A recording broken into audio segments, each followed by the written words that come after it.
తెనుగోళ్ళు ఇచ్చిన శిల్పక పండ్లు తేనె మామిడి పండ్లు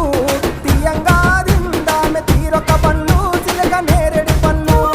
కాబోళ్ళు ఇచ్చిన మక్క కంకులు అవి పాల కంకులు కాల్చుకొని తిందాము కందికాయలు పచ్చి పల్లికాయలు గుజారి గుజారి మామిళ్ళ కిందో నల్ల మామిళ్ళ కింద కుసుమరోళ్ళేసిన కుందన బొమ్మ అది కుందన బొమ్మ